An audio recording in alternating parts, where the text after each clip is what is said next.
Chapter 18. The captive wielders arrived as Meiling scurried up to the gate. Her step faltered when Shang was already there, a tall, severe silhouette waiting with a collection of guards and people who must be the families of the captives. Well, if he was here, she could demand that he explain what happened in the courtroom. Once they greeted the captives. Some of these captives had been prisoners for nearly her entire life. Those who had children. She glanced sidelong to find a few young men and women near her age among the reception. Some younger, some in white academy garb. A pang darted into her heart. Some of these captives had missed their children's youths. Other prisoners had been captured when Pa had sent a force to rescue her from Zedong. Shang had been one of them, and Meiling slipped quietly up behind him as he watched the line of horses and riders come through the gate. "Are you here for Zhenshu?" she whispered to him. He startled slightly, turned, and looked down at her. The alarm on his face was not what she was expecting. "Meiling, Highness! What are you doing here? This isn't—" A muscle worked in his rigid jaw, and the stern warrior returned with a cold, "Go back to the palace, Highness." She swallowed as her chest constricted, but she did not move. "I knew them too." He exhaled, lifted his face away from her, and set his hard gaze toward the approaching caravan. He gripped his left wrist tightly with his right hand behind his back. Tension rippled through his shoulders as one particular young man entered the gate, alive and well. Shang's hand squeezed so hard that his poor fingers turned red. Collective chatters and gasps burst from the group as recognition hit. Two of the wielders she had discovered in Zedong's dungeon, Liu Xian and Tao, rode through the gates. There had been more captives from that failed mission than she realized, but overall, it was hardly more than 30 people. She recognized every single person who came through the gate, as she'd been in all their minds. She didn't even intend to speak with any of them. Her only desire was to see that they were safe and welcome them home with a smile. Perhaps she also wanted to prove that Zedong didn't have the last word. Wanted proof that the fortress he'd imprisoned her in had been breached. The freed captives began dismounting, and the little crowd of welcoming family members burst forward. She had to swallow the lump in her throat so her own tears did not escape at the sight of forlorn spouses finally reunited, of children seen and held and beloved. Tears flowed, laughter bubbled, and despite her attempts at control, she was weeping with them. Shang strode forward, and his cloak flipped into her face at the movement. He marched toward the largest man of the group, a tall, handsome young man built like a boulder, as he dismounted from his horse. Cao Zhenshu looked exactly as Meiling remembered, with fire in his eyes and strength in his step. Only he looked weary. Whether from Zedong's torments or the grueling return journey, she did not know. A broad grin broke out across his face at the sight of Shang. Wordlessly, they clamped each other's hand, seeming to communicate worlds without words. Then Zhenshu reached out, and they embraced each other so tightly that Shang gasped. His face split into a smile, and he laughed. "Phoenix's brother, but you have not lost 1 ounce of your strength," Shang wheezed. "Lay off." Zhenshu grinned and released him. A memory of dark, strangely lit labyrinthine hallways rife with claw marks flashed through Meiling's mind. She remembered sensing that feral, otherworldly strength flowing through his body, chained by Zedong's dark magic. Her attention was torn away from their reunion by the approach of a new figure. "Liu Xian!" she gasped. He was little more than a rack of ribs and sagging skin, his jutting brows still hiding his eyes, his beard whiter than she had last seen.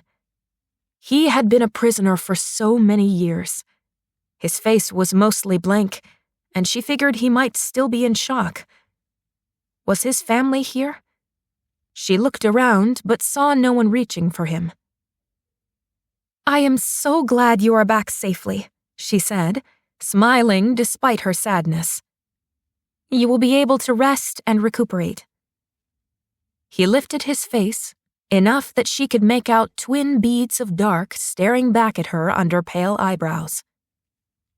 "Princess Meiling," he rasped. "Liu Xian," she replied with another smile. "You are safe now." He held her gaze for a long moment, making her smile falter slightly. She forced it back up, fuller than before. She almost opened her mouth to say something, but could think of nothing besides another version of assuring him he was safely home. Where was the snarky and bitter Liu Xian she had encountered in the dungeons? Why did he stare at her so intently? Was she the only person he knew in this crowd? Something scuttled behind her. Instinctively, Meiling turned to catch a glimpse of it.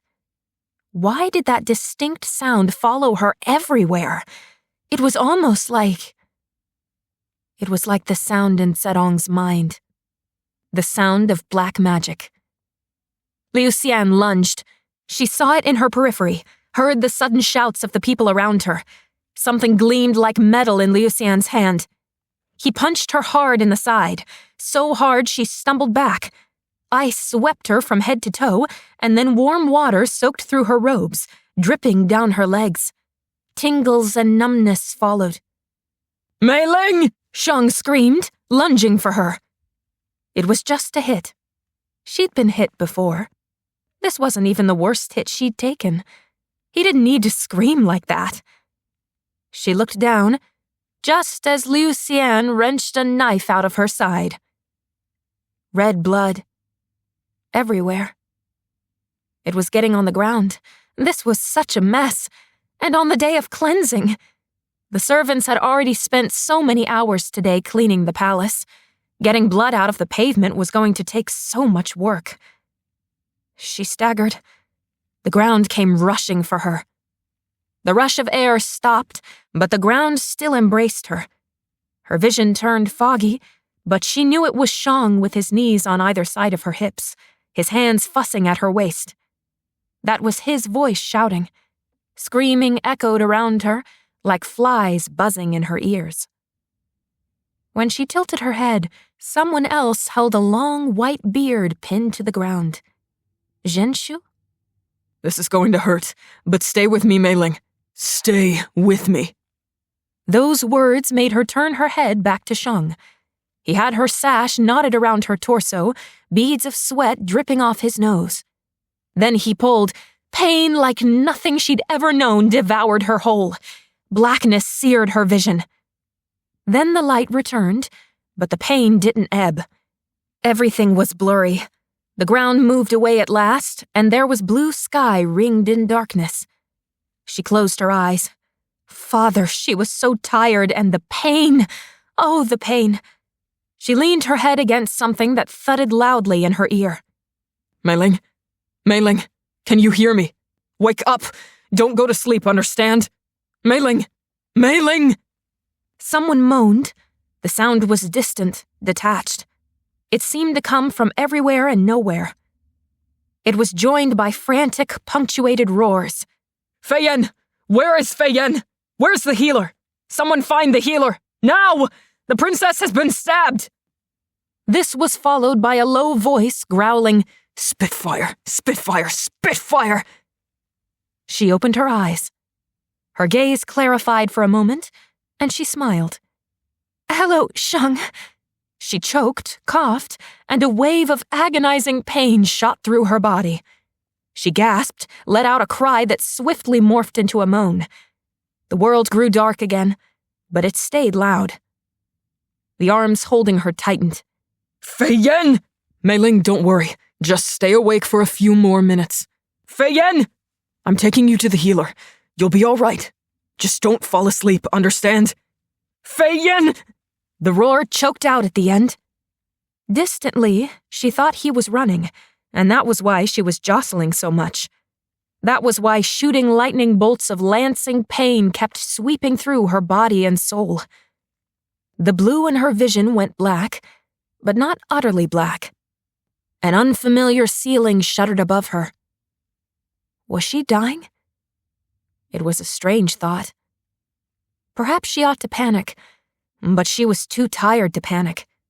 Besides, she was supposed to die in the throne room. Maybe she was being carried to the throne room so she could die in her proper place. I've got you.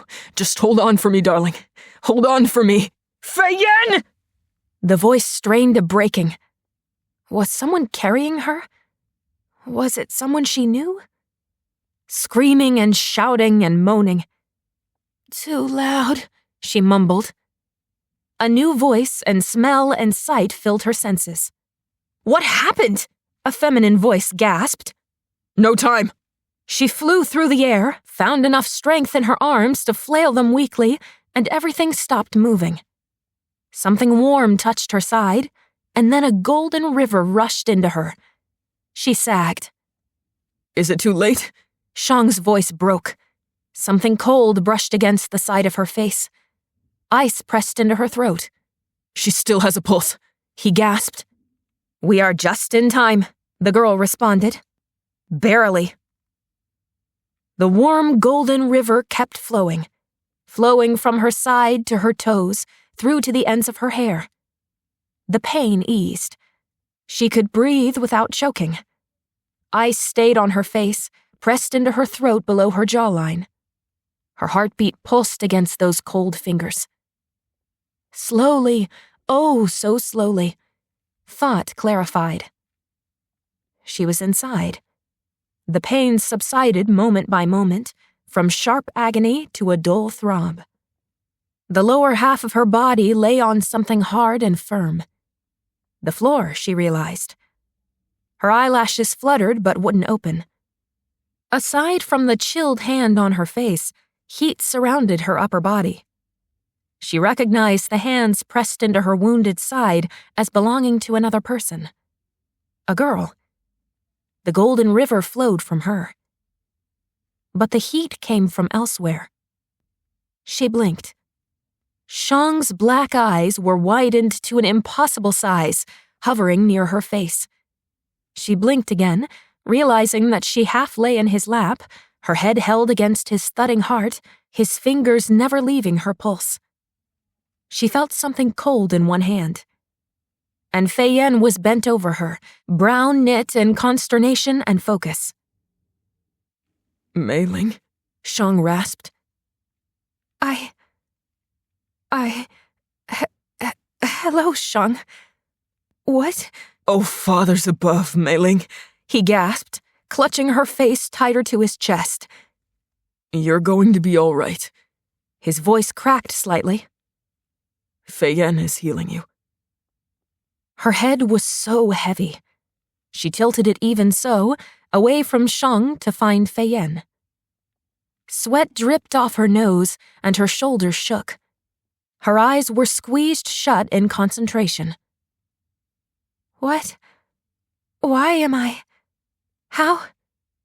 Do tell, Feyen managed through clenched teeth, looking up from her work to narrow her eyes at Shang. What happened? One of the recovered prisoners stabbed her. What? Why in all the worlds and wildernesses would one of the prisoners stab her? The cold thing in her hand clenched tighter, sending ice shooting through her veins. She chattered and looked down to see Shang's hand holding hers. Quickly, she pulled her hand free and tucked it against her side. He blinked at her, and she smiled weakly. Too cold. She tried to shrug her face free from his chest and sit up, but both Feyen and Shang restrained her. A little longer, Feyen murmured, and glanced over her shoulder. Meiling strained, wincing at the pain, to see where she looked. Her eyes widened at the long line of people beyond Feyen facing an empty chair. All those people stared at her lying on the floor. The room was dark, with only thin windows along the high wall trim to illuminate the place. Was this hovel where Fei-Yen spent her days healing? Meiling, do you know why he stabbed you? Shang asked, the cautious gentleness of his words at complete odds with his widened raw eyes and his heart pounding against her ear. She frowned, racked her brain, winced. No, I do not know. I heard... You heard what? What, Meiling? What did you hear? She shook her head. When she opened her eyes, 2 extra heads sprouted from Shang's shoulders. Dizziness pounded hard, fighting against the sweeping torrents of Fei-Yen's healing magic. A sound. Like a bug. Fei-Yen's eyebrow shot up.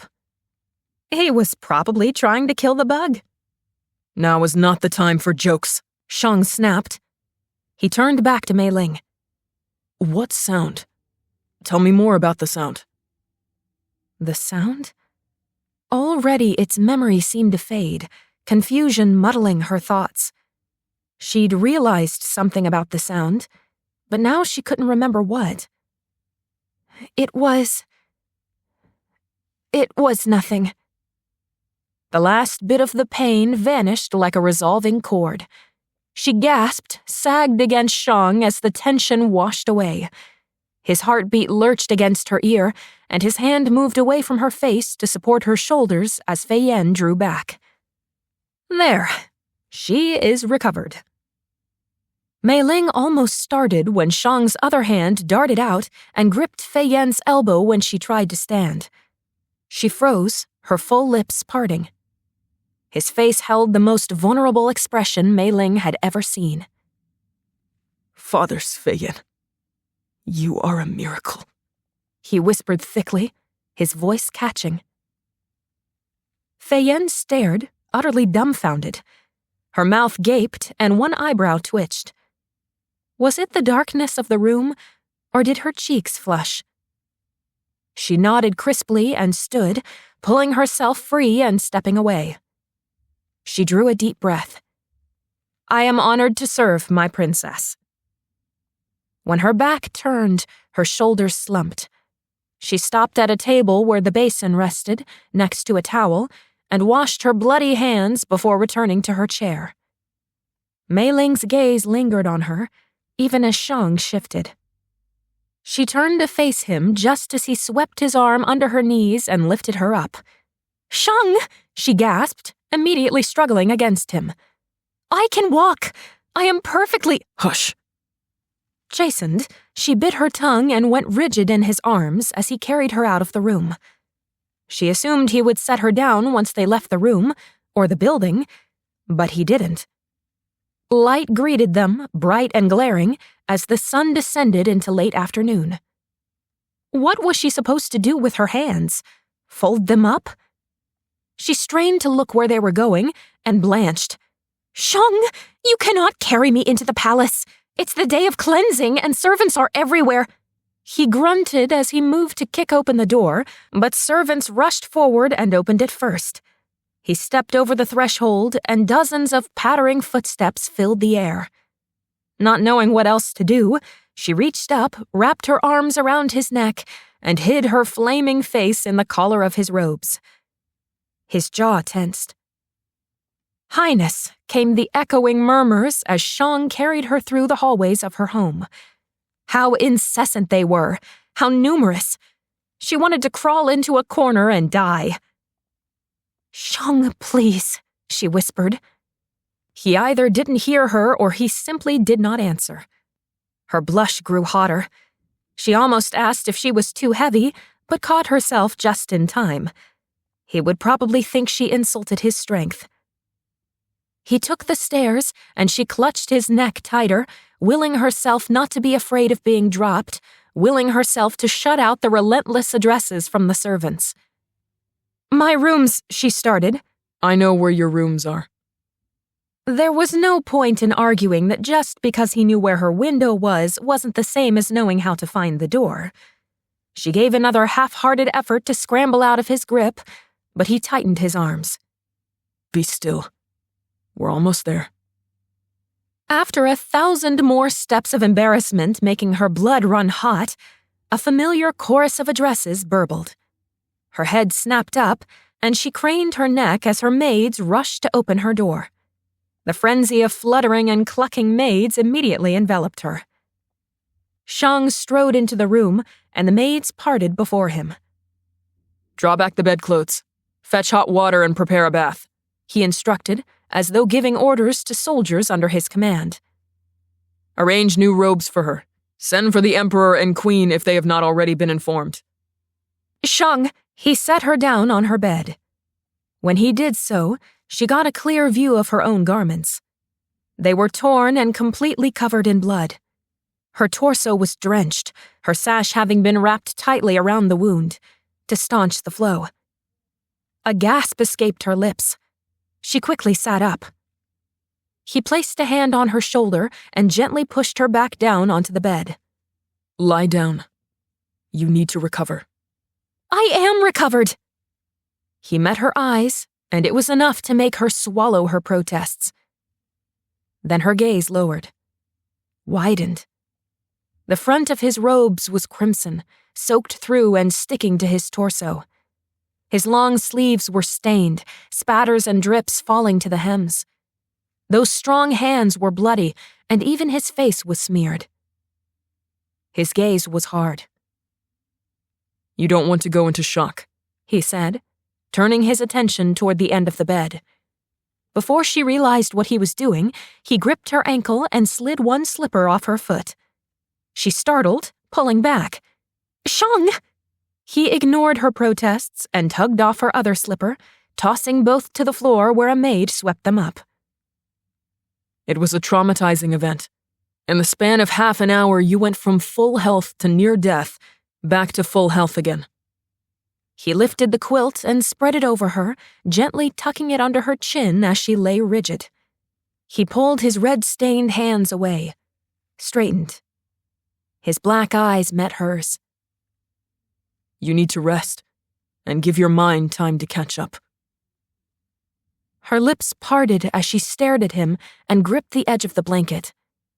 Her gaze tailed down from his face again. How was it possible all that blood came from her? Shang turned toward the maids. Once the bath is drawn, make sure she has all the assistance she needs. It is not good for her to stay in those bloody clothes.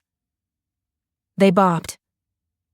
Noise behind the door made Meiling jerk upward to prop herself up on her elbow. The door burst open, and Pa stormed into the room, followed by Ma.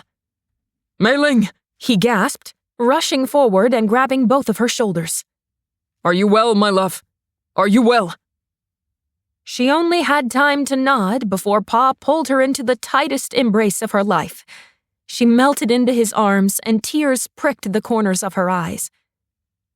Just as suddenly, he pulled away and turned. Ma nearly fell over herself coming to hug her, but Meiling's attention was not on her Ma's anxious embrace or the way her nails dug almost painfully into her sleeves. She watched Pa's gaze rove the length of Shang's blood-stained garments as he bowed. Tang Shang Di. Pa's voice deepened, bore a husky edge. You saved my daughter. You have my eternal gratitude. Shang bowed again, this time lower than before. It is my honor to serve Her Highness and your Imperial Majesty. He straightened, and without waiting for a dismissal, strode toward the door. Pausing on the threshold, he turned back, his eyes flicking to Meiling's over the shoulders of her near-frantic parents. He held her gaze for the briefest of moments. Then he left the room. Chapter 19. Several people tried to stop Shang, to ask what had happened. He shook them off. His jaw clenched so hard he half expected it to snap in two at any moment. He didn't trust himself to say a single word, and he didn't feel an ounce of pity for their morbid curiosity. Instead, he went straight to his room in the Academy complex, ignoring the stares at the blood covering him. He shut the door behind him, shut out the light of day as muted darkness filled his room. He collapsed to his knees, buried his head in his hands, and wept. Chapter 20. After her parents had left, after her maids helped her bathe and redress, Meiling slid back into her bed.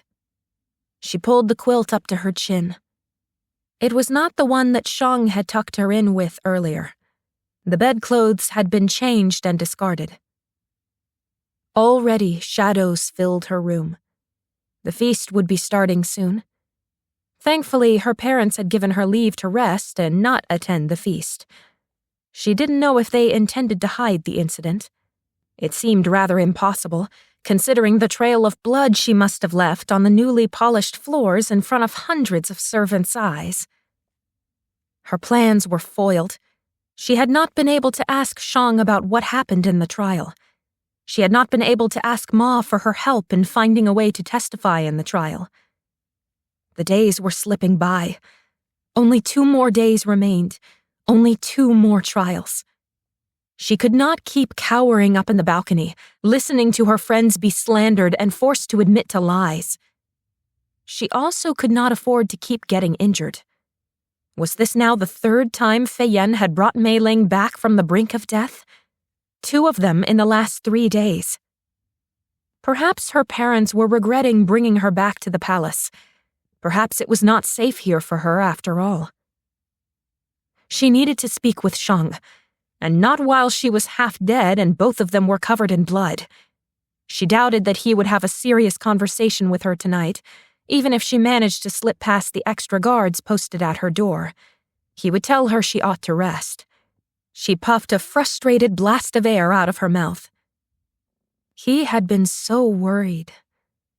But that didn't matter. Saving him mattered. Finding out what had gotten into Liu Xian mattered. The Liu Xian she had known in the dungeons would not have stabbed her. Verbally thrashed her, perhaps, but in the end, he had not been antagonistic toward her. Not enough to murder her. She could enter his mind and figure it out herself. Maybe if she entered Shang's mind, he could tell her where Liu Xian was. Then she would not have to waste her time hunting in the dungeons for him. She rolled to her side, staring toward the window that looked out at her city, her ocean. The window Shang had come through only last night. It was shut now, of course. She snuggled deeper into the quilts, frowning. That hadn't been Liu Xian who had stabbed her. She was sure of it. It was not of his volition, not his idea. What if he was as innocent as Shang and Fen? What if... An image flashed across her mind, a fiery, magma-filled mind of a phoenix, a cursed, bound, imprisoned phoenix who acted on the command of Feng Zedong. Was it possible? Had Feng Zedong implanted curses in his prisoners before they escaped? Had he cursed Liu Xian to stab Meiling when he saw her? What if the other captives were just as dangerous as Liu Xian? What if they also harbored hidden compulsion curses? Meiling sat bolt upright in bed. What if the people below at the feast were in danger? Zhenshu. Shang. If Zhenshu was cursed, would he hurt Shang? She immediately fell back onto her pillow. She was most helpful, and the least helpless, in her spirit form. She needed to fall asleep, find Shang, enter his mind, and tell him her theory. Needed him to act on her behalf and ensure the prisoners did not hurt others. At least until she could enter their minds and search for a curse. Falling asleep while her heart pulsed with stress was not the easiest thing, but she'd fallen asleep in much more stressful and uncomfortable situations than lying quietly on her bed. Besides, she was tired. Maybe Shang was right. Even though she was healed, she still needed to rest. She closed her eyes, calmed her breathing as best she could, and eventually, her exhaustion claimed her. The palace was aglow with the wielders attending the feast. Light beamed out of the windows, especially at the feasting hall. But though Meiling searched the feast, though she found her family members all glowing orange except Ma, she couldn't find Shang. There was no sign of Master Dong, no sign of the returned wielders at the feast either. She floated toward the academy, over the training fields, the dormitories, the classrooms, everything. She flew to the gardens, hunting for a flash of ice-blue light. At last, she found Shang seated in a pavilion. His master was with him, his steady golden glow pulsing in time with Shang's. Scorching phoenixes! She'd have to wait until they were finished before entering Shang's mind. Flitting across the bridge, she approached slowly. He still wore his blood-stained garments from earlier. They were stiff by now. He sat on the bench, his knees spread wide, and he wiped his hands down his face, covering his eyes. His shoulders were slumped, trembling a little. Master Dong was still across the pavilion, sitting on the opposite bench. His hands were interlaced on his lap as he studied his former pupil. Shang's voice cut through the silence of the night.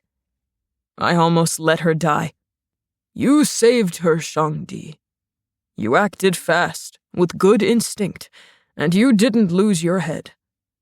No one could have handled the situation better. But it was almost not enough.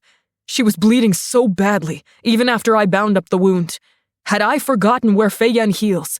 Had I stumbled while running? Spitfire! You've had close calls with her before. You watched her get kidnapped by brigands. Master Dong reminded him, raising an eyebrow. Shang spread out his arms, frustration making his voice louder. This was different. I was right there. I should have considered the possibility of something happening. Shouldn't have let her get so close to them. What was I thinking? I told her to leave, but I was so caught up in seeing Zhenshu again and making sure he was all right. And do you really think I have forgiven myself for letting her get kidnapped? I almost let Mei, the princess, die before my eyes. Master Dong leaned forward. I know you're shaken. I've known you since you were a child, and you've always had a singular focus and a will of iron.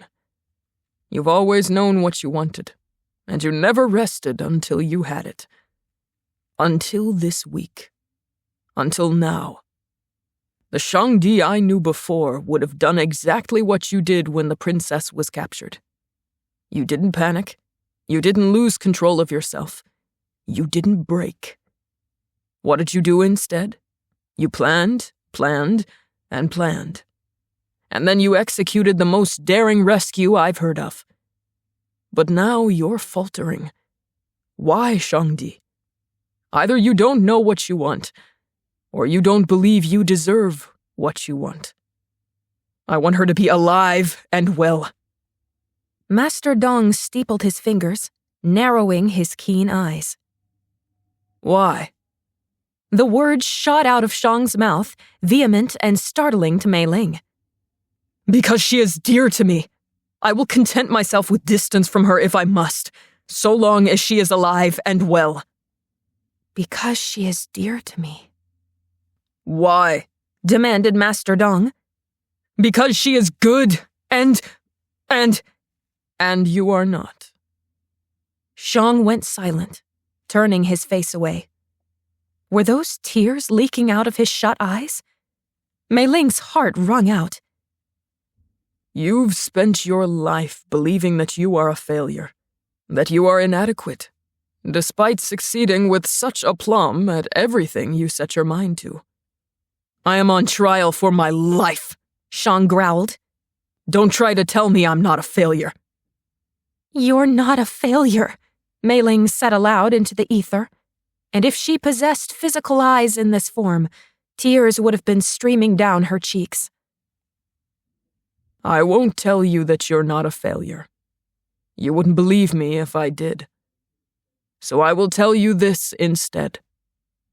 I saw how you looked at the princess last night, so you have already informed me. Let me finish. I didn't just see how you looked at her. I saw how she looked at you.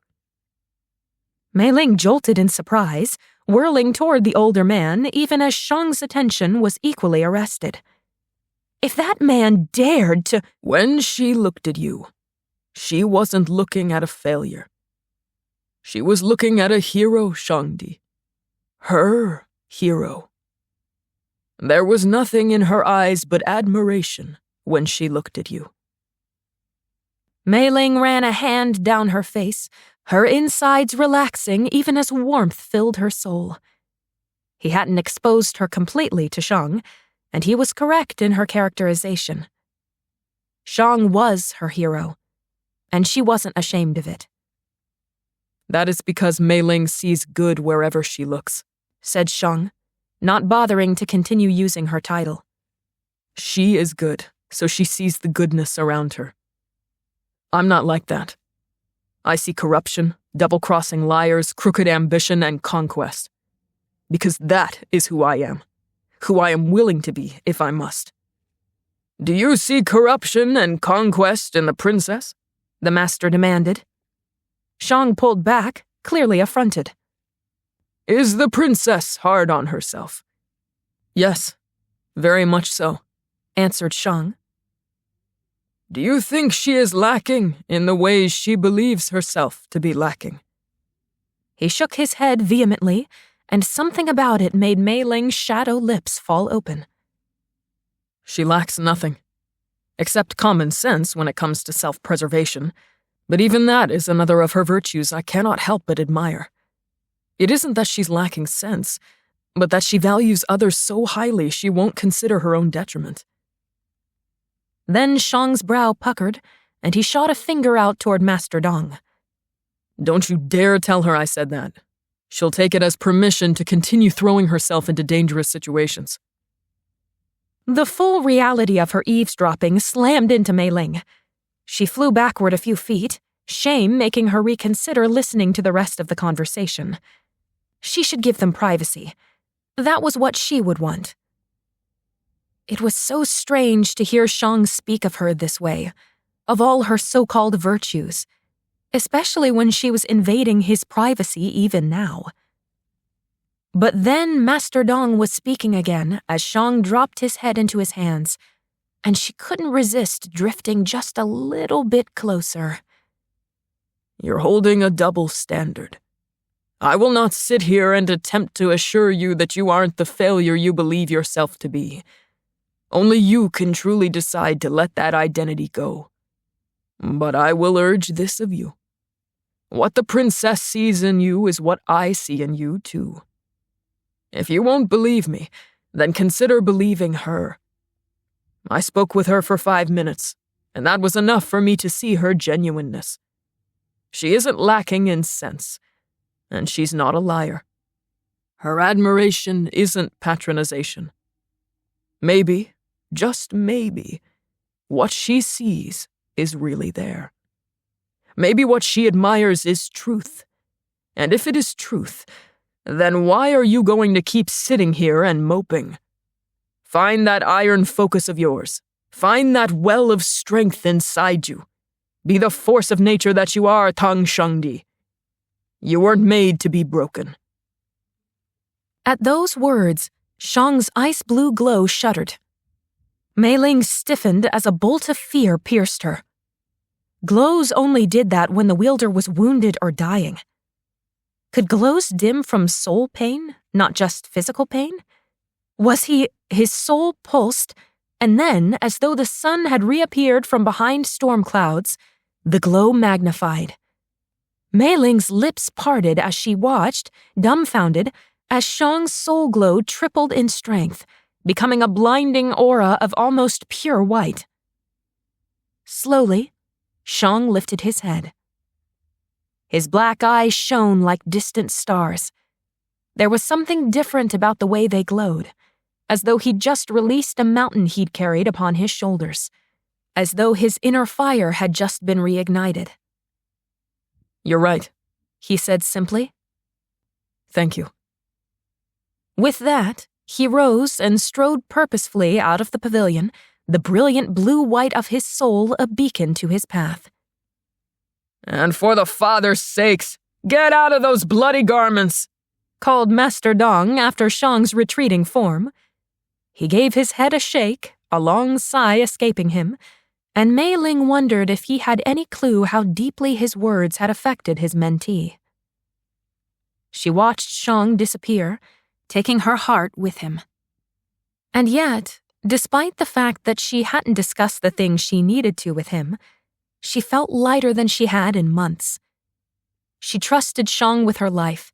She always had, but she'd never trusted him with his own. That might have just changed. While she was floating there, pondering what she'd just witnessed, a glow of orange drew her gaze back to the pavilion. Lian Delan, whom she'd met last night, was joining Master Dong in Shang's absence. He pulled a canister from his robes and wordlessly offered it to the older man. Yes, please, said Master Dong, grabbing the canister and taking a large swig. He winced, then took another pull. I needed a drink. Giving counsel to lovelorn young men is above my pay grade. Delan blew out a long stream of air and took his own pull. Hear, hear. Were we ever that stupid? Delan winced on his last sip, then screwed the lid back on and replaced the canister in his robes. Definitely not. Meiling decided to leave them alone. She wasn't sure she could take overhearing any more about the impending war just now. First thing tomorrow, she'd speak with Shang. Chapter 21. Shang shouldn't have sent a request to the Emperor for a private audience in the middle of the night. He also shouldn't have utilized his special connections to ensure the Emperor received said request first thing upon waking up. And the Emperor shouldn't have granted that request and sent notice of it at 5th watch long before the sun was up. But here Shang was, walking through the doors held open for him by the Emperor's guard, entering His Imperial Majesty's private office. The Emperor was seated at his desk, an untouched tray of steaming tea beside him as he scribbled away feverishly at a piece of parchment. He looked up at the sound of Shang's footsteps. Even in his middle age, he was a striking man. Strain and weariness lined his face, but the flash hadn't left his gaze, and strength emanated from his core.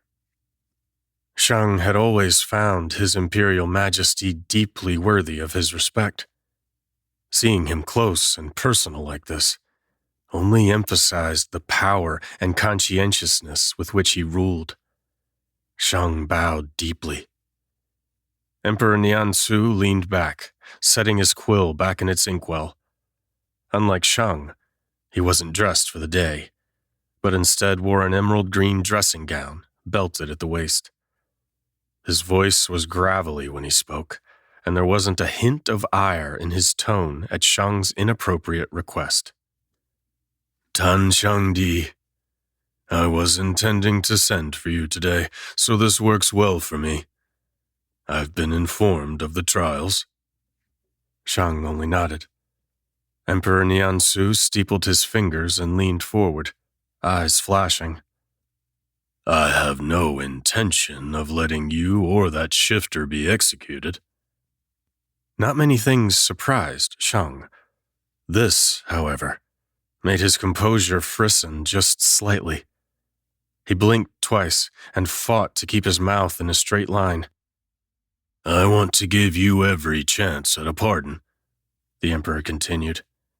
If I declared you pardoned myself, the council would come for my throat and my throne. Any other time in my reign, I would have considered fighting that battle, because you have proven your loyalty to Juninghai and to my beloved daughter in a way that I have rarely seen. I have no intention of allowing an execution to be my thanks for what you've done for Princess Meiling. But right now, with Feng about to attack, I don't have what I need to win a long, arduous fight against the council to keep your life and my throne. Zhenninghai won't survive against Feng's armies if I am forced to abdicate. So forgive me for valuing the lives of this city and empire above your pardon and freedom, but that is what I must prioritize." Shang had been right. Emperor Niansu didn't blame him, hardly even blamed Fen, for the failure of their mission. As for the difficult dilemma, Shang agreed easily with his decision. The fate of the empire was far more important than his acquittal. Still, if the emperor couldn't fight for Shang's pardon, but wouldn't allow them to be executed, what other option was there? Only one. Fleeing Zhenninghai, without Meiling. His chest tightened, and not even his careful breathing could ease the ache. "I've already arranged an escape for you and the shifter," continued the emperor. "You can leave now, or you can wait until the verdict is announced. It's up to you. Perhaps you still might be pardoned, but if not, I'll make sure you get out of the city before the execution. Anything you need, it's yours. This is not the honor I want to bestow on you, as thanks, but I'm afraid there's little else I can do before Feng comes." Shang bowed. "You are far too generous, glorious majesty." Emperor Niansu's gaze narrowed at him thoughtfully, and even though Shang fought hard to keep his face from betraying a single thought or emotion, the emperor said, "Something is troubling you. What is it that you would like to request? If it is within my power, I will grant it." Shang's jaw worked as he glanced away. Now or never. Yesterday, he wouldn't have had the courage to make such a bold request. But now, determination bubbled within him. He knew what he wanted. Whether in Zhenninghai or far away, in some other remote corner of the world. He lifted his head, met the Emperor's gaze with the force of his own. "I want Princess Meiling. I want your daughter for my wife." Shock pulsed through the room. The Emperor recovered quickly with a rueful chuckle. "At last, a man who isn't a blind fool. My suspicions were true then. But despite my respect for you as a warrior and the debt of gratitude I owe you, I'm not keen on giving my daughter to be the wife of a fugitive." Shang didn't want that for Meiling either, but he was a selfish man. The Emperor let out a deep exhale, and a little bit of his fire seemed to extinguish into melancholy. Resolve quickly hardened his brow. "I will leave the decision in Meiling's hands. It is high time she had a say in her future. I've done everything I can to protect her, but she is a grown woman now. If she will have you, then she is yours.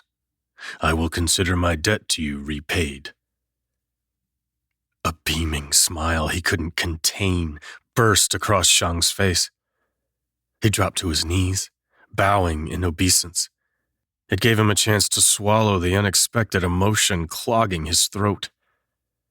It seemed he wasn't the only one fighting for composure.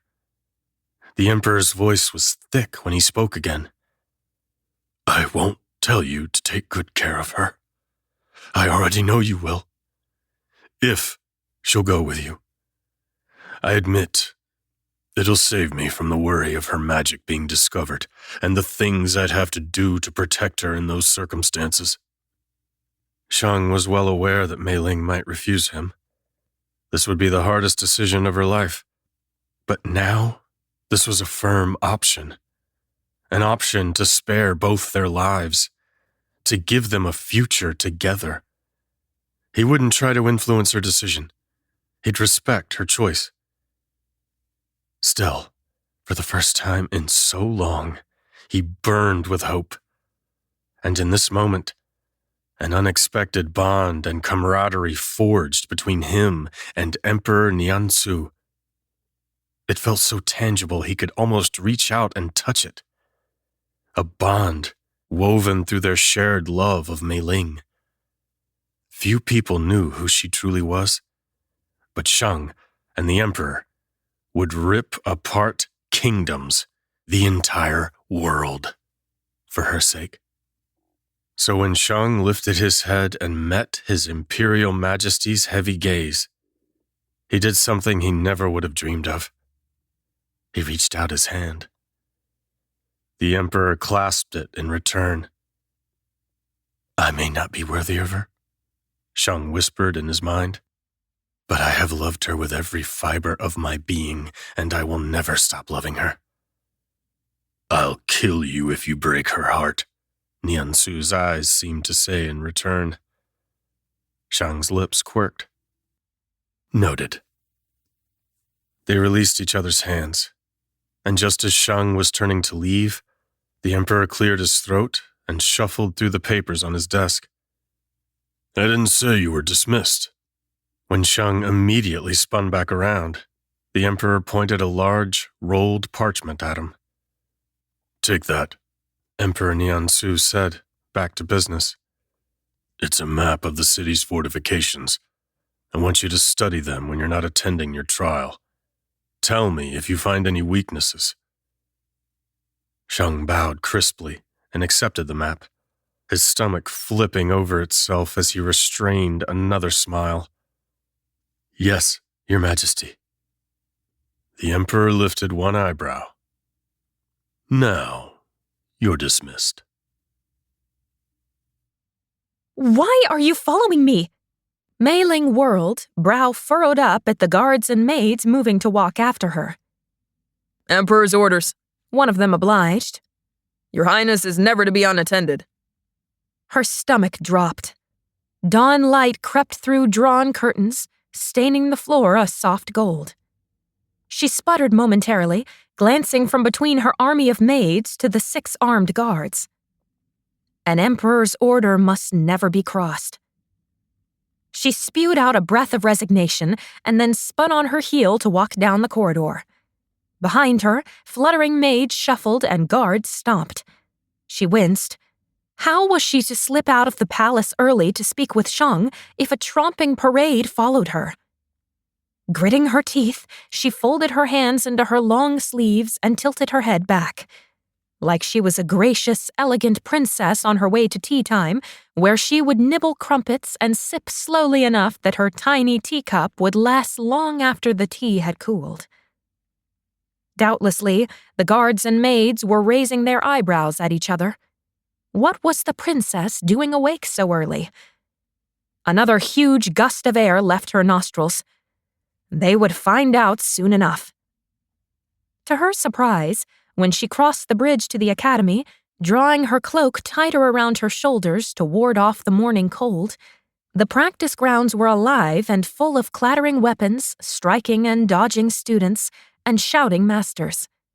The sun was not half risen, and by the looks of the students, they had been practicing for some time.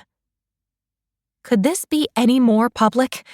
Meiling pursed her lips and did not falter her pace. Behind her, guard boots rattled the bridge. A little snicker from one of the maids made her whirl and look sharply at the offending maid. She almost asked what was so funny as the maid suppressed her merriment, but the answer was probably herself. Swallowing, she looked around and was surprised to see a tiger battling a lad of probably 14 years. Was the tiger Fen? Next, she spotted Feyen.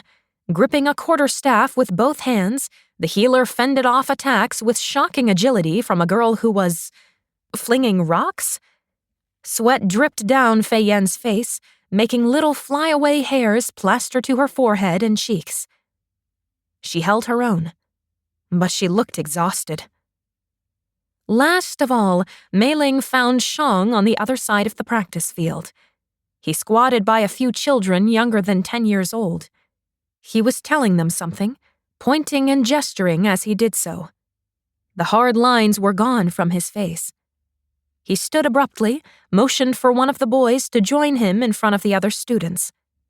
He did not wear a master's black robes, but a simple light brown tunic, functional trousers, and a belt instead of a sash. Shang demonstrated a series of parries and thrusts with a wooden sword, using the boy as an example opponent. As Meiling approached around the edge of the practice field, her parade in tow, the children each picked up their own swords and practiced the movements as Shang did them. Soon, she was close enough to hear him say, Good. Don't let the blade fall. Keep up your energy, Jing. Movements like that will show your enemy weakness. Once your enemy sees that you are tired, they will work that advantage. Understand? Shang looked up. He froze mid-parry demonstration, making the children twist over their shoulders to see what spectacle captured his attention. She swallowed again when all those little eyes rounded in horror. What tales had these children heard about the cursed princess? It didn't matter. She smiled at each child in turn before lifting her gaze back to Shang. When she expected his flexing jaw and impassive brow, she was surprised to instead receive a gaze like warm honey. Her stomach flipped over itself. Keep practicing, Shang said, setting down his sword. These movements need to be as familiar as breathing. Once he'd finished leaving instructions to the group, he strode quickly to meet her, bowing low when he arrived. He was quite sweaty, confirming her suspicion that they had been training for a long time already. Shang's eyes darted from Meiling's to the guards and maids following her, then back down to her. His cheeks were flushed from exertion. Princess Meiling, how may I serve you, Highness? The words were formal, but there was something gentle about the way he said them, as though he was very, very glad to see her. She shifted, glancing back at her entourage. May I speak with you? Somewhat privately? He glanced again to the guards and nodded, his face falling into his typical seriousness, reading the concern in her tone. May I suggest the Academy Gardens, as they are usually empty at this time? She nodded mutely, and he led them away from the training. They reached the garden, and a pang shot through her chest at the golden light seeping through the tree boughs, turning the leaves orange and glittering on the burbling stream.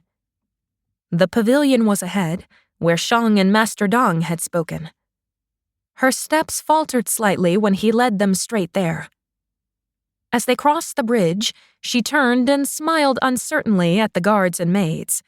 14 people in all. Would you all wait here, perhaps? The guard who had spoken earlier answered. The maids may wait here. We must encircle the pavilion. She glanced at Shang, who shrugged. He held out his hand toward her when she reached the steps. Morning light did nothing to ease the intense blackness of his eyes. The guards posted themselves around the pavilion as she took his proffered hand and allowed herself to be helped up the 2 tiny stairs. He led her to the bench where he had been sitting last night, set her down upon it, and then retreated with his hands clasped behind him. At attention. Right, because there were guards and maids craning their necks from the bridge to catch a look at the secret rendezvous that was turning into quite the public event. Please sit, Meiling urged, sweeping her hand to the pavilion. She hoped he would choose to sit beside her so they could keep their voices low enough that the guards would not hear. He sat across from her. His eyes asked his questions. She took a deep breath, lowered her lashes, and spoke to the floor. Thank you for receiving me, she started, and immediately felt another blush overtake her face. Of course he received her. He had to. Why was everything suddenly so dragon-blasted awkward? I am very glad you are recovered, he said. It was spoken with an underlying thread of deep honesty, even if it was still so dragon-blasted formal. This would not do. I have a theory, she blurted, throwing aside ceremonies. I believe I know what happened yesterday. The air quickened between them. He sat up a little straighter, his dark eyes sharpening. He looked as though he had something to say, but held it back. She waited. He said nothing. She continued, lowering her voice. I believe he was acting on the impulse of an implanted curse thread, like the phoenixes at the fortress, not his own volition. She paused, studying his expression carefully and noting his swallows, blinks, and breaths. He was otherwise still. She lifted her chin, met his gaze. I suspect he is not the only one with a curse. He turned his head away. He must be thinking about Zhenshu. Where are the captives? She pressed. She quieted even more, casting a glance over her shoulder as she whispered, I could enter their minds and break the compulsions. As he snapped his head up toward her, furrowing his brow, and opened his mouth, she rushed forward ruthlessly. I could do it quickly. No one need know. Then they could go back to their families. They've been separated for so long. You cannot help them, Shang whispered, and then with a surreptitious glance toward the guards, crossed the pavilion to sit next to her. The guards eyed him suspiciously, but remained at their posts. You cannot help them, he repeated, voice low and earnest. His attention entreated her so intensely that she looked away. Her fingers strayed to her sash. It would be useless for you to intervene. No one could know of your intervention. His voice was so quiet she struggled to discern the words. You are not alone in your theory. The captives have been sequestered for this very fear. They are already being investigated for any trace of lingering magic or compulsions. You could rid them of the curse threads, but until they are investigated, they cannot be released. And if they find no curses, then Du Liuxian must be tried for treason. A helpless, escaped her lips. She half slumped against the bench, half retained her prim posture. She covered one cheek with a hand as the realization sunk deeper into her stomach. Oh. I heard talk of them calling in Fei Yan to heal away the curses, or a curse specialist. Your way may be the most efficient way, but there are less risky ways that will work, if the issue is a curse. Meiling sat still, his scrutiny burning into her as she studied the rosebud-embroidered hem of her robes. Her lips parted, her mind scrabbling for alternative options. She wanted to cry out in frustration that she was not a useless, helpless princess, a nothing. She could help. She could do things. Was her lot in life to watch by the side as all she loved burned? She lifted her gaze to Shang's and found him looking back and forth between her face and fingers twisting in her sash. She forced them to lie still. What happened yesterday? In the trial, she asked, fixing him with her most pointed look. Why did you admit to the lies? Something like a fog passed over his eyes. Something muddled. Iron hardness replaced it. I didn't lie. Now it was her turn to study him so closely that he turned away. Shang? He tilted his head toward her, and something vulnerable flashed in his expression. Yes, Meiling? His eyes drifted to her lips. For the briefest second, she forgot what she was going to ask. You admitted yesterday to bartering with Fang Zedong's brigands for your life in exchange for mine. A scuttling nearby made her jolt. Shang reacted, stiffening. What? He whispered tightly. Did you hear that? She asked, turning this way and that for the source of the sound. Hear what? That sound. I keep hearing it everywhere. He looked alarmed even as he shook his head. Describe it. It's like a bug, she said, arching her neck to try to find where it had come from. But different and... Oh, you will think this very silly of me, but it always makes me... I don't know. It's like fingernails down my spine. It gives me the shudders, and it is everywhere, and I cannot find what is causing it. I feel like I recognized it once, but now I cannot remember. A bug?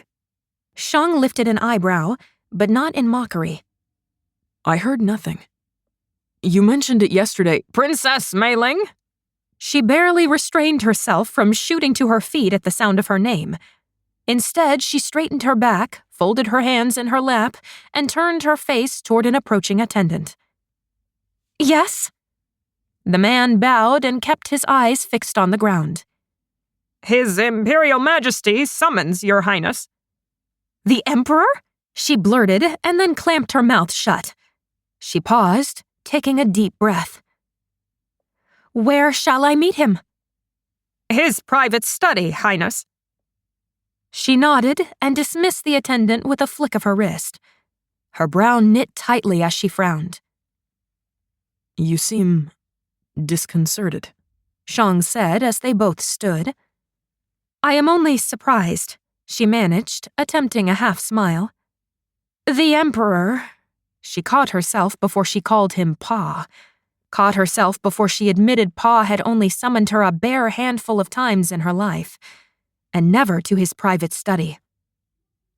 She could have sworn Shang's face turned a shade brighter, despite his gentle reassurance. I'm sure there is no cause for worry, Meiling. There was just something about the way he said her name without her title that forever undid her, as though she were something dearly precious to him, as though if people did not surround them, he would take her into his arms and kiss her for hours. She wished he would. She swallowed, hoping her face wasn't turning a different hue, and drew another breath. The sweet scent of lilies tickled her nostrils. I suppose I shall find out. Shang offered his hand to her, and something shifted in his expression, as if he asked for so much more than to escort her out of the pavilion. When she placed her cold fingers in his thumb swept in a caress over the back of her hand. She looked up, finding his gaze heavy upon her. Overwhelmed, she quickly looked away. Her slippered feet found the ground. Shang released her hand as her guards gathered around her and her maids fluttered to their places. Meiling glanced back toward Shang, still standing on the pavilion, bearing no expression save for his glittering eyes. Her blood pounded in her veins as she said, "Thank you." Something flashed across his face. It was too fast for her to read. She turned and hurried away from the garden. Chapter 22. You summoned me, glorious Emperor.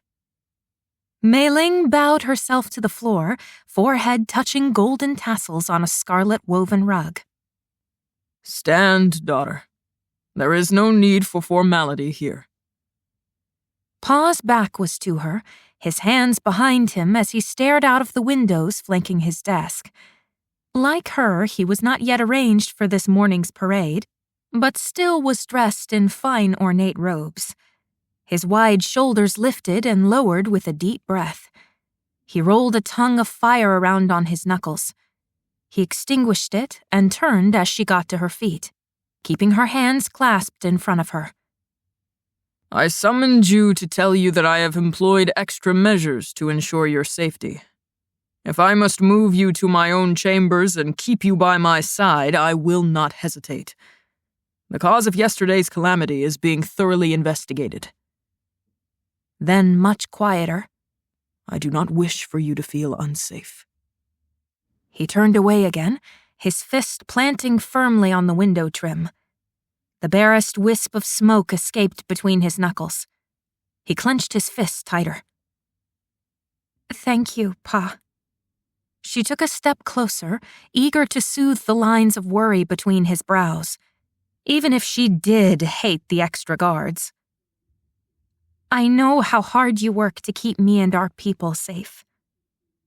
His loud exhale filled the room. He seemed to give in to his emotion, opened his palm, and a fireball hovered above his skin. It grew by the moment. He clenched his jaw and snuffed it in a flurry of smoke and fist. Was this her chance? Maybe if Pa gave her his sanction. I can help, she began, and did not stop when he whirled to face her. It would not endanger me, I promise. I could enter the prisoners' minds and find out if they were cursed. I can break their curses, Pa. I could do it very quickly, I think. Then we wouldn't have to be afraid of them doing something in the future. Pa was already shaking his head viciously, his eyes burning like twin balls of fire. Absolutely not. This would endanger you more than anything. If I allowed this, your magic would no longer be a secret. I could not protect you from the law then. Not if the council discovered you have been exercising your magic all these years independently. Each lungful of air was more painful than the one before. Tears burned in her throat. I don't want to be useless, she said, and threw aside all restraint and ran to wrap her arms around Pa's waist. She buried her face in his chest as his arms encircled her tightly. His robes muffled her pleas. I want to help. I'm tired of being the one everyone else is protecting. I know I have no academy training, but I've learned to wield my magic through practice. There is so much potential in it. Pa, if you would only let me, I could do so much for you, for Junning High, for— I know you are capable of so much. But my first priority is to keep my family safe. I cannot. You must not plead with me like this. He unfolded one arm and used it to tilt her chin up to meet his eyes. Now it was his turn to plead with her. Meiling, my sweet girl, I want to see what you're capable of. I know you could be the sharpest weapon in my arsenal. But Meiling, there is no undoing the past. For good or for evil, we kept your magic a secret. If we announce it now, you will be killed. I will be dethroned and likely executed too. I don't want to think what could happen to the rest of our family. You cannot ask me to let you use your magic. Not now. We will uncover what happened yesterday, and it will never happen again. But Pa, he pressed one finger to her lips, his brow hardening with sternness. We will purge the prisoners of any lingering curses without risking your life. Pa! Meiling, I love you. I know you. I know you willingly gave yourself up to the brigands to save your protectors. This is what I love about you, and this is what worries me so much that I cannot sleep at night. All night I stare at the ceiling and I think— He stopped himself abruptly, letting out a growl. She froze, searching the earnest gaze of her father. Something akin to helplessness flashed across his face, and it reminded her of Shang's expression yesterday after she had been stabbed. Her protest died in her throat.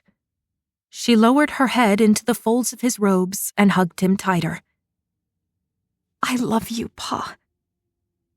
She meant it. Truly. A part of her still died with those words. Her magic would always be a secret then. Now go, Pa said as he stepped back away from her. We must ride out soon. Prepare yourself. When she started to bow, he waved his hand dismissively. Enough of that. Be quick. When she had left the study, she was followed by her entourage of endless guards and maids back toward her room. She'd hardly gone a few paces before someone tromped loudly down the intersecting hallway and into view. Yun? Meiling startled, drawing back slightly. Why are you here? Has Pa, His Imperial Majesty, summoned you? Yun shook his head, coming toward her and reaching out to take her hands. No, but I heard you were here, so I came— She jerked back. Ow! Your hands are so hot! Oops. Yun grinned, quickly looking down. My mistake. Here, they should be fine now. Why are you holding my hands? She tried to pull back again, yanked harder when he got down on one knee. Yun, what in all the Qilin-cursed 7 valleys are you doing? Both of Yun's eyebrows shot up. Don't let Ma hear you talk that way. You're not answering my question. He shot to his feet and dropped both her hands in an exasperated gesture. Look, I was only trying to ask you to accompany me to the Academy dance tonight. I thought I would do it properly, but you won't have it. I know I should have asked you earlier, but— The Academy dance? Meiling breathed. You want me to come with you? Why? Because you're a princess, and Hao is too young for me to take. You have never asked me to come before. This is my last one as a student. Good grief, you're making this weird. I'm allowed to bring a guest, and I want you to come with me. Will you? Tonight? She blinked back tears, nodding as a grin broke out across her face. Of course, Yun. I would love— She stopped herself, afraid of sounding too eager. She lowered her face and nodded again. I would be honored, brother. Good. I will be by tonight to escort you. Yun grinned and waved as he ran off to finish getting ready for the parade. Meiling stared after him, her feet grown like tree roots into the ground. Yun wanted her by his side tonight? Despite everything? She never would have imagined, never would have dared to presume that he would want her to attend his last student dance with him. Yun, who by virtue of being tall and handsome and the crown prince, could have asked any one of the pretty academy girls his age. Highness, a maid chirped from behind her. Ought we hurry to your chambers? The parade. Meiling blinked. Oh, yes, of course. Forgive me for delaying. She did not have time to do anything more than rip her headdress out of her hair before she ran out her chamber doors to make the trial.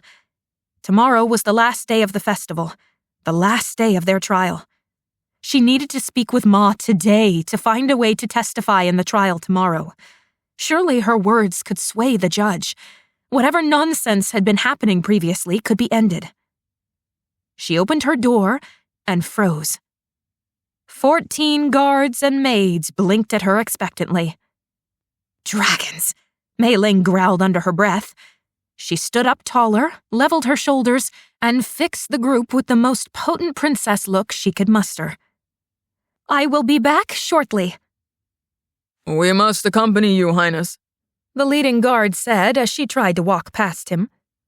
The Emperor made no exceptions. She gave no response. Not wanting to waste any more time, she lifted her chin and strode down the hallway. They followed. Could she lose them along the way? It wasn't like she could crowd 14 people onto the balcony without notice. She highly doubted she could convince the guards to stay quiet and keep their heads low. She glanced back at the dutiful guards. If she evaded them, which was highly unlikely, what would that cost them? Would they be punished? Doubtlessly. Her maids, too. Very well. She would have to take a different approach. She walked straight past the hallway with the door leading to the balcony stairs, straight toward the guards standing at attention at the main entrance to the courtyard. She flashed her best smile. The guards stiffened, eyeing her entourage. Court is in session, Highness, the first said curtly. She lifted her chin. Then try to announce us as quietly as possible. It is not open to viewers. Wonderful. It is a good thing that I am not a mere viewer.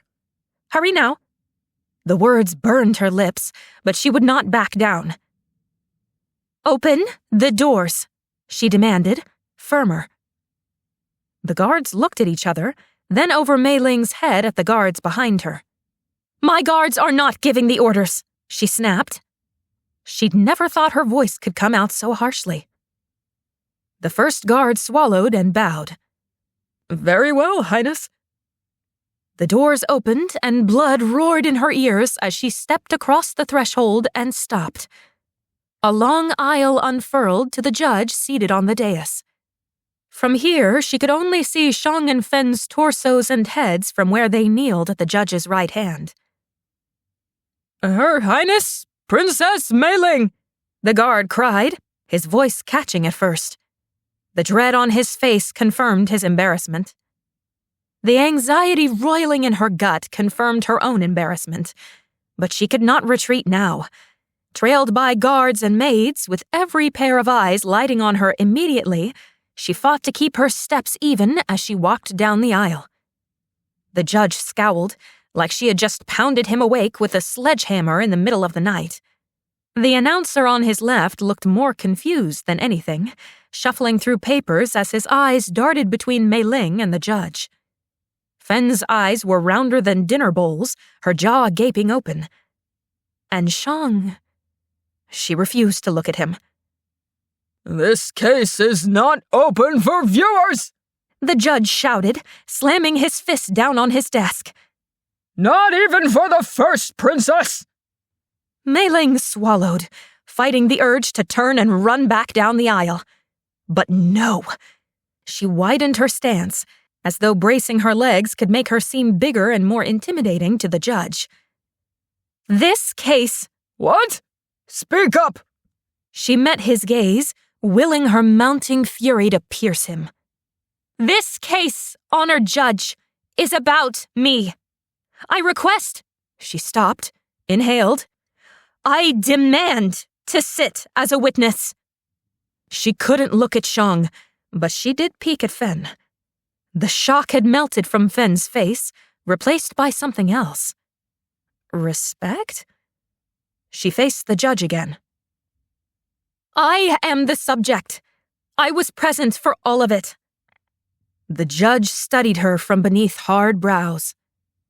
Perhaps he was not the type to be won over by power demands. Perhaps he preferred pleading. Well, it was too late. She had already demanded. She could only stand tall beneath his scrutiny. The judge leaned back and waved his hand, closing his eyes. "Guards, escort Princess Meiling out of here." Honored judge! "You have no power here. This is my domain, and I decide who stays and who goes. You will go," the judge snapped. "Take her away, guards, immediately." She gasped when a firm hand gripped her elbow. Gentle, but insistent and strong. She looked up to see her head guard pulling her away from the judge. She growled, her mind scrambling for what she ought to do. Should she wrench free of his grasp, throw herself before the judge, and plead to stay? Would that be enough to save Shang and Fen? Or ought she to let herself be dragged back to her rooms, maintaining as much of her injured dignity as possible? She was furious enough to leap up to the dais and do something. But in the moment, she could not begin to guess what would be most helpful for Fen and Shang. So she stood where she was as her guard tugged harder and harder on her arm. With an inaudible moan on her lips, she dragged her eyes toward Shang. She expected that flash of disapproval across his handsome face. Instead, his lips were parted, his eyes full of understanding. Quickly, almost imperceptibly, he jerked his head toward the door, telling her to leave, probably telling her to stop trying to help. Very well, she'd leave. She let her guards escort her out the way she had come. Humiliation burned her cheeks hotter than Pa's fireballs. The anger coursing through her veins was enough to make her almost whirl and scream, "This is all wrong!" But she kept her composure. There was nothing she could do to salvage this now. As soon as the courtroom doors closed behind her, she yanked her arm free of her guards and threw discretion to the wind. She broke into a run and tore through the palace corridors, little caring about how her guards and maids ran after her until they must have looked utterly ridiculous. She slammed her bedroom door shut on all 14 of them and flung herself onto her bed, burying herself in sobs.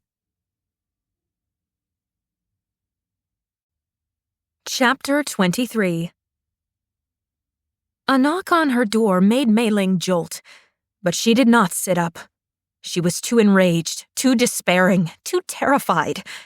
After everything she had done, tried to do, after all her unique magic that thus far had only existed in legends, she was useless after all. Too small, too little, too weak. The door opened, and she knew without looking up that it was Ma. Wonderful. Word must have been sent of her display to her parents. Now she must bear a rebuke on top of everything else. No matter. What was one more thing? Ma stood quietly beside the bed for a long time. So long, Meiling suffered to raise tear-streaked cheeks up toward her. I know, she growled before Ma could say anything. A few months ago, she would never have dreamed of addressing her mother so, but many things had changed since then. You don't have to tell me my faults. I'm acutely aware of them. I just cannot let them die. Ma lowered herself to sit next to Meiling's curled body. She laid a warm hand on her shoulder.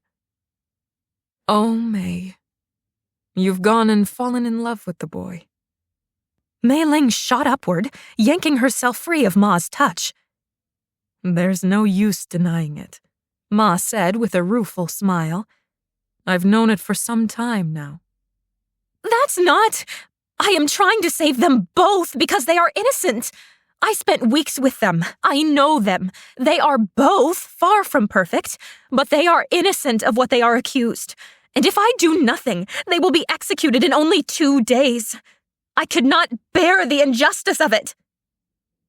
Ma gently pushed Meiling's raised hands down, a silent bid to calm herself. Meiling huffed and bit hard on her tongue. It has nothing to do with love. I'd try just as hard if I didn't. Meiling stopped herself and turned her flushing face to her lap. Her nails dug into the soft flesh of her palm. Then she looked up into Ma's soft eyes, liquid with understanding. She gave up. She flung herself into Ma's arms and broke into a fresh wave of sobs. I just want to save them. I know my feelings are ridiculous. I know I wish for the impossible, but I could be content if I only knew they were saved. As long as they are alive and happy. I know I made a fool of myself in the court. At Ma's look, Meiling sighed. And the throne room, and other places. But I cannot let this run its course. Everything about this trial is wrong and unfair. I've heard it. And I think if I could just speak... May. Ma reached out and grasped both of Meiling's hands, rubbing her thumb against her knuckles. She looked down, then up again. When she spoke, her voice was so soft, so gentle, and racked with pain. May, my dove, your words have no weight. Meiling drew back, her mouth falling open. But this all surrounds me. How can my words have no weight? Ma's eyes shimmered with unshed tears. You are a princess with no magic. Everything came back to that. Her curse. Meiling threw aside the bedclothes and stood. She stumbled to her window, hardly able to see out of it through a sheen of mist. She squeezed her eyes shut around ragged breaths, and fat tears dripped down her cheeks. Let me be, Feiyan, she choked. Let me spend my life exhausted and serving. You and Pa took away my life when you took away my magic. You wanted me to be able to experience the joys and wonders of life, but how can I when no one will marry a cursed princess? You have made me a useless princess. She could not look back at Ma, could not see anything for her tears, could hardly breathe around sobs. You thought you were giving me your life of marrying the most distinguished man in the empire, of having powerful children, of overcoming every obstacle. But you gave me something far different. A life that prevents me from doing anything to overcome. A life where I can do nothing to protect those I love. Instead, I stand by and watch it all die. Her last words tasted bitterest of all. Maybe Fang Zedong was right. Enough, Ma demanded, her voice breaking. Meiling buried her head in her palms as her elbows collapsed onto the windowsill. Silent sobs racked her body as she tried to restrain her tears. Fresh ones poured free anyway. "Whether we made the right decision by you has yet to be determined," Ma said, and there were tears in her voice. "But you, of all people, should know everything we do is out of love. To protect you." "I know," she gasped. Somehow that made it worse. She couldn't resent them like she wanted. She could not make them the scapegoat of her fury and grief. If she had been in the same position, she probably would have done the same thing. "Right or wrong, the decision has been made. We can only consider our options from here and make the best decision based on the information we have." Ma stood and folded her arms across her chest, ever practical. "Dry your tears, and let's discuss the situation." It seemed like something Shang would say, which made her want to cry harder. But she tugged a handkerchief free of her sleeve, wiped her nose, dabbed her cheeks, and drew a deep breath. Hysterics would save no one. She sat herself down on the bed, trying not to let her lungs shudder with every breath. "You believe your friends are innocent," Ma prompted. "If you had known we would be hunted, would you have sent more wielders with me?" Ma nodded before adding, "We probably would not have sent you in the first place." Meiling tossed up her hands. "Exactly. So they were not equipped for what we faced. Considering that we almost made it, I think that alone proves their valiance and loyalty and dedication. Yet the trial is full of outright lies and nonsense." When Ma asked what she meant, Meiling explained in detail everything she had heard and seen. She ignored the look Ma gave her when she described sneaking into the courtroom. "I know you said my word doesn't matter, but surely if I were to testify in court, they would believe me. I do not know of another way to stop their executions." "You cannot testify," Ma insisted.